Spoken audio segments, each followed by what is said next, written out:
शरद पवार गट लवकरच सत्तेमध्ये सहभागी होईल असा मोठा दावा मंत्री संजय शिरसाट यांनी केलाय।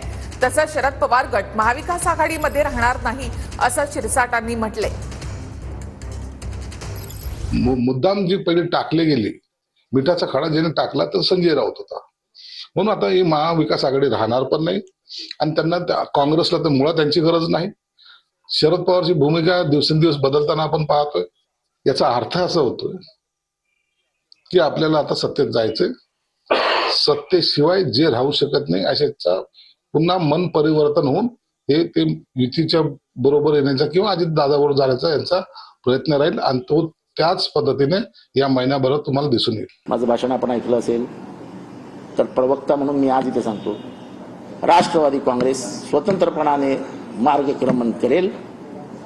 कुठलाही हेतू नाही, कोणाबरोबर जाण्याची इच्छा नाही, हेतू नाही, हे स्पष्टपणाने काल सांगण्यात आलेलं आहे। आणि अधिवेशन संपल्यानंतर पक्षाचा राष्ट्रीय सरचिटणीस म्हणून मी इथे स्पष्टपणाने सांगतो, आमची कोणाबरोबरही जाण्याची तयारी नाही, इच्छा नाही आणि मानसिकता नाही।